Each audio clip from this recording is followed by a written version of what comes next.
बिस्मिल्लाहिर्रहमानिर्रहीम। नाज़रीन अस्सलामु अलैकुम। मैं हूं आपका मेज़बान साबिर शाकिर।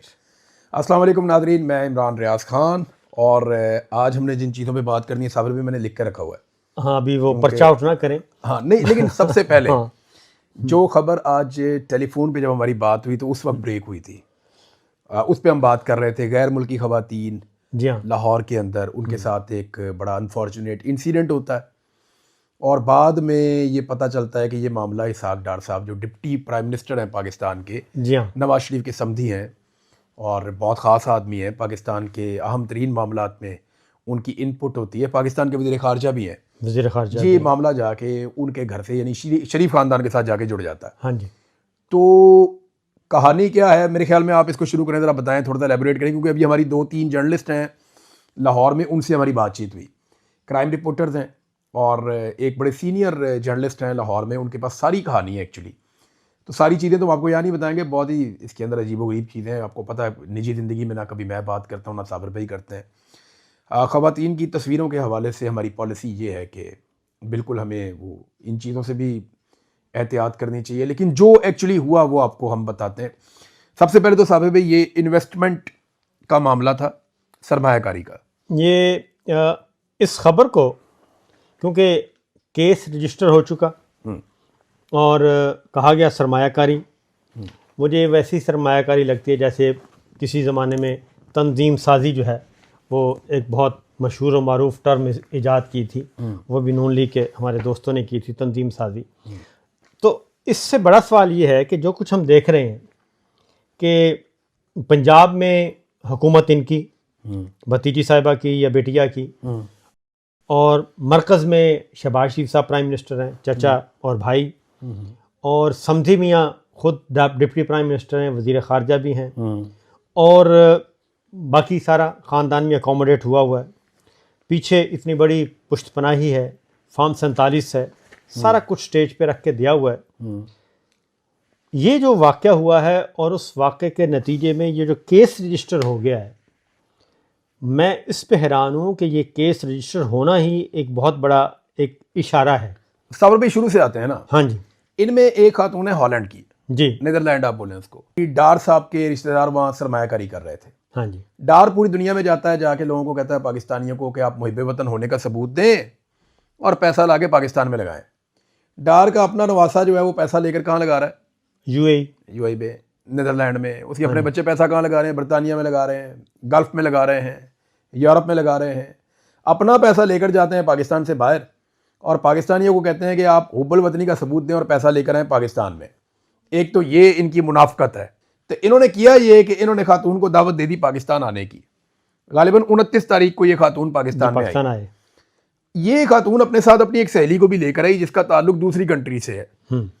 अब ये दो खवातीन आती हैं और एयरपोर्ट से इनको जो रिसीव करने के लिए आता है वो वही जो रजा डार है, प्रोटोकॉल के साथ इनको वो रिसीव करता है और प्रोटोकॉल इनको दिया जाता है, ऑफिशियल प्रोटोकॉल, या उसके अपने गार्ड्स आते हैं साथ, गाड़ियां आती हैं इन खवातीन को लेने के लिए कि इनको दिखाओ कि हम कितने ताकतवर हैं।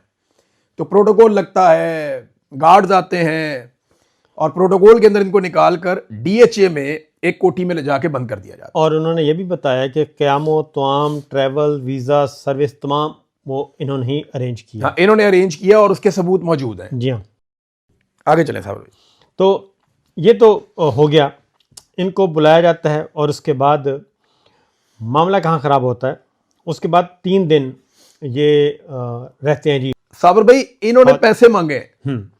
एक्चुअली जो मुकदमा है, जो हीनियस क्राइम है, वो तावान का है जी, वो उसमें लिखा हुआ है। इन्होंने क्या किया, इन्होंने ये सोचा कि हम इनसे पैसा लेंगे। औरतों को इन्होंने यहाँ पे रकमाल बना लिया, वहां अपने मुल्क में उनके पास पैसा है, इनको इस बात का पता था कि ये पैसे वाली खवातीन है। तो उन्होंने $15 लाख की डिमांड कर दी इसहाक डार की बेटी के बेटे ने। अब ये जो डॉलर उन्होंने मांगे तो उसके लिए फैमिली से रब्ता करना पड़ना था। तो इन्होंने ताकत के जोम के अंदर कि हमें कौन छेड़ सकता, हम जो मर्जी करें, पाकिस्तान में स्याह और सफ़ेद के हम मालिक हैं, इन्होंने उनसे पैसा मांगा और उन्होंने रब्ता किया अपनी एम्बेसी से कि जनाब हमारी बच्ची आई है पाकिस्तान में। ये खबर गलत चलाई गई मीडिया में कि उन्होंने 15 पे रब्ता कर दिया, ऐसा नहीं हुआ। उन्होंने रब्ता किया अपनी नीदरलैंड की एम्बेसी के साथ जब वहां पे उन्होंने राब्ता किया तो वो एम्बेसी ने फिर राब्ता किया 15 वो 15 नहीं है वो ना उन्होंने अपने उस 15 से रब्ता किया, जो ऑफिशियल उनका चैनल से, अपना चैनल है ऑफिशियल। Official challenge. यानी वो फिर वजारत खारजा में भी बात गई, इसहाक डार खुद वजीर खारजा हैं, फिर वो बात जो है वो इंटेलिजेंस एजेंसियों के पास भी गई, जी हाँ, फिर वो बात जो है वो प्राइम मिनिस्टर ऑफिस में भी गई, और उन्होंने अपना चैनल जब छेड़ा तो उन्होंने कहा जनाब कि हमारी शहरी यहाँ पे आई हुई है और उसका तावान मांगा जा रहा है, और हमारी इतला के मुताबिक वो लाहौर आई है, उसका बड़ा प्रोटोकॉल था, उसको लाया गया है, और वो यरगमाल है इस वक्त। यरगमाल है। अच्छा, पुलिस के पास जब शुरू में ये केस आया ना, ये भी मैं आपको बता देता हूं कि उन्होंने अपने तौर पे पहले कोशिश की, पुलिस के पास जब शुरू में ये केस आया तो पुलिस FIR दर्ज नहीं कर रही थी, वो इंस्पेक्टर जो है वो मुअत्तल है। अब एक अफसर इसलिए मुअत्तल है कि FIR हो गई, FIR पहले तो ये दर्ज नहीं कर रहे थे, जब ये एम्बेसीज आ गई और एम्बेसीज के साथ फिर हमारे मिलिट्री ऑफिशियल्स भी आ गए, क्योंकि जब वो आते तो हैं, गिरफ्तारी नहीं हो रही थी। वो जो अफसर मुअत्तल हुआ है ना, वो ऐसे हुआ है जी कि हुआ ये कि उनको मजिस्ट्रेट के सामने पेश किया। एक तो FIR क्यों दर्ज हुई, दूसरा गिरफ्तारी में ताखीर, गिरफ्तारी, और तीसरा ये कि मजिस्ट्रेट के सामने ले गए कि जनाब हमें इनका मेडिकल करवाना है, क्योंकि जब पर्चा हो जाता है आप भी समझते हैं कि सबसे पहले अगर ख़वातीन का मामला हो तो मेडिकल करवाया जाता है। सबसे पहले ये मेडिकल लीगल हाँ, रिपोर्ट सबसे इंपॉर्टेंट चीज होती है। वो ख़वातीन की मेडिकल हो गया जी। जब मेडिकल हो गया उसके बाद अगला ये था कि बंदे को गिरफ्तार करना है। वो मजिस्ट्रेट के साथ पुलिस अफसर की कोई तू तड़ाक भी हुई है, हाँ, ठीक है, जो हमारी इतला के मुताबिक वहाँ तू तड़ाक भी हुई, और उसका फिर सारा नज़ला गिरा इस पे। फिर वो नवासे को गिरफ़्तार भी कर लिया गया, जो मेन बंदा 5 में से 4 बंदे गिरफ्तार हो गए। हाँ जी, तो उनको गिरफ़्तार भी कर लिया अच्छा, गया। एक खातून ने ये इल्जाम लगाया कि मेरे साथ इन्होंने, हाँ किया ना जी, किया, और ये वो खातून है। अच्छा, उन्होंने वो DNA सैंपल वगैरह वो सारे ले वो लिए सारे हैं। ले लिए हैं। अब पता चल जाएगा कि क्या होता है, लेकिन नहीं, उसमें मसला ये है कि CCD की तरफ ये केस जाएगा ही नहीं।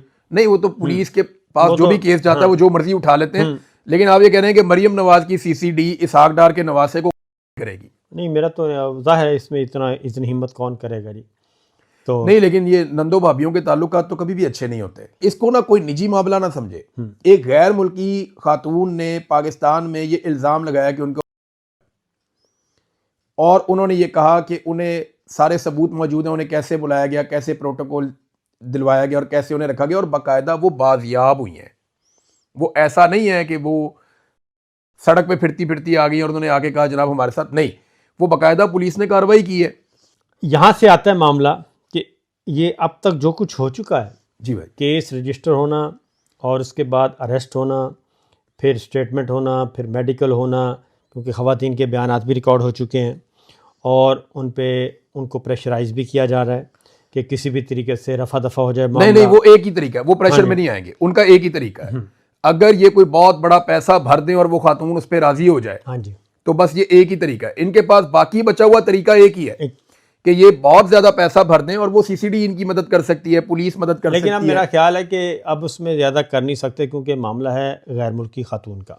सर, गैर मुल्की खातून है ना, अगर वो गैर मुल्की खातून ही ये कह दे हाँ जी, कि जनाब मेरा इस केस से कोई लेना देना नहीं है, मैं केस वापस लेती हूँ, मेरे इल्जामात गलत थे और हमारी सुलह हो गई है, तो सर फिर पुलिस क्या करेगी? फिर तो मामला हो जाएगा हल। और उसके लिए देखें ना, डार साहब को अगर फर्ज करें, ये $15 लाख की बात थी, अगर $50 लाख भी देने पड़े एक और डार बात फैमिली को, तो क्या प्रॉब्लम है? एक और बात भी है, अगर यहाँ पे इन्होंने इसके अलावा भी अगर इन्होंने यहाँ पे कोई DNA तब्दील करने की कोशिश की गई या मेडिकल रिपोर्ट तब्दील करने की कोशिश की, तो वो भी बात नहीं बननी, क्योंकि फिर कहूँगा कि गैर मुल्की खातून है और उसका जो स्टेटमेंट है वो असल इम्पॉर्टेंट होगा। अब ये क्योंकि लड़कियां पाकिस्तानी नहीं है, इनके पास पासपोर्ट दूसरे मुल्कों के हैं, तो अब मामला ये है कि वो गोरी चमड़ी और उनके अपने मुल्कों के पासपोर्ट, ये चीज जो है वो एक ऐसी है जो शायद उनको इंसाफ मिल जाए। बिल्कुल, जैसे ऑस्ट्रेलियन बच्ची का मामला हुआ था, वो भी इसी वजह से। हालांकि हमारी अपनी बच्ची जब फौत होती है बुरे वाला में, उसका और वो 7 साल की बच्ची है, उसके ऊपर एक ASI या एक कांस्टेबल ने भी जाके माफी नहीं मांगी। CCD ने गोलियां चलाई, एक 7 साल की बच्ची फौत हो गई, गोलियां मारी, शहीद होगी बच्ची। लेकिन जब एक ऑस्ट्रेलिया के शनाख्ती कार्ड के साथ और उनके पासपोर्ट के साथ एक बच्ची मुझे बड़ा अफसोस है उसका बच्ची का भी, वो भी हमारी बच्ची है। जब वो शहीद हो जाती है सीसीडी की गोलियों से, तो क्योंकि उसके पास पासपोर्ट था ऑस्ट्रेलिया का, सारी की सारी सीसीडी लाइन हाजिर होकर जाके डीआईजी तक ये वहां गए, जाके उन्होंने माफिया मांगी है। तो हमारी ना औकात हमें बार बार हमारा सिस्टम बताता है और दिखाता है। अगर फर्ज करें डार के बेटे ने पाकिस्तानी 20, 25, 50, डार का नवासा जो है, उसने अगर 25, 50 पाकिस्तानी अगर खवातीन उठाई हुई होती तो क्या वो गिरफ्तार हो सकता था? नहीं, उस पर तो कुछ भी नहीं होना था। ये सिर्फ एम्बेसी बीच में आई है तो ये हुआ है। ये गैर मुल्की सफारत खाना जो है उसकी वजह से ही हुआ है। असल एक और बात भी है कि जो ये सारे मामले को हो क्या रहा है, नून लीग, क्योंकि ये एफआईआर जो है, एफआईआर, गिरफ्तारी, मेडिकल, ये सारी चीज़ें, उसके बाद फिर मिलिट्री इस्टेब्लिशमेंट जो है वो भी इसमें इन्वॉल्व हुई है और उसके बाद ये काम शुरू तो हुआ। मिलिट्री एस्टेब्लिशमेंट को ये चीज़ें बुरी नहीं लगती सर? अगर बुरी लगती होती तो बड़ी माजरत के साथ बेशुमार ऐसी चीज़ें करने वाले लोग आज कहाँ कहाँ बैठे हुए हैं, वो आप भी जानते हैं और मैं भी जानता हूँ। लेकिन अब इसका मामला ये है कि मिलिट्री एस्टेब्लिशमेंट हर इस तरह के मामले में एक अच्छा सौदा ढूंढती है। वो ये देखेंगे कि डार को कहाँ दबाया जा सकता है, डार की फैमिली पे कहाँ पे दबाव ज़्यादा बढ़ाया जा सकता है। मेरे ख्याल में इसको वो दबाव के लिए इस्तेमाल करेंगे। अच्छा, एक वफाकी वजीर का और साबिक डिप्टी वजीर आजम का नवासा है वो, और एक और कैबिनेट मेंबर है वजीर, हाँ जी, उसका वो भांजा है।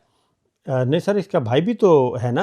तो वही मैं कह रहा हूँ, ये भांजा है ना उसका, वो हाँ। उसका भांजा लगता है, उसका नवासा लगता है। नहीं, इसका जो इसहाक डार का बेटा है, हाँ, वो भी पंजाब कैबिनेट में है ना, वो भी कैबिनेट तो में। वो उसका मामू है। मामू मामू हाँ, मामू भी और नाना भी, हाँ जी। दोनों जनाब हुकूमतों में, एक फेडरल गवर्नमेंट में, एक सूबाई हुकूमत में। यही इसी पे हैरानी है ना कि इतना तगड़ा खानदान, हुक्मरान खानदान कहते हैं ना, तो ताकत दिखाई तो है, उन्होंने मसल अपने फिर दिखाए ये आपको। मुकदमा हो जाना, गिरफ्तारी हो जाना, मेडिकल रिपोर्ट हो जाना, सब कुछ हो जाना। इसका मतलब बड़ा क्लियर है। इसका मतलब जो सिग्नल्स मौसूल हो रहे हैं वो यही हैं कि नून लीग का वक्त जो है वो ख़त्म हो रहा है। अच्छा, ले दे के बात यह है कि नवाज शरीफ के रिश्तेदार का ना तो हाफ फ्राई होगा, ना फुल फ्राई होगा, ना उसके नेफे में पिस्तौल चलेगा। नहीं, तो अच्छी बात, ये बड़ी अच्छी खबर है। हाँ जी। और इससे जो लड़का पकड़ा गया है, वो डार जो है, उसके माँ बाप को सुकून का सांस लेना चाहिए कि सीसीडी उनके बच्चे के साथ कम से कम वो नहीं करेगी जो वैसे वो मुजरिमों के साथ कर लेती है, और पकड़ती है उनके साथ हाफ फ्राई, फुल फ्राई और वो नेफे में पिस्तौल, वो इस किस्म की हरकतें करते हैं। तो इनके बच्चे के साथ कम से कम ये नहीं होगा, क्योंकि ये आसमान से उतरे हुए हैं ना। जी हाँ, ऐसा ही है।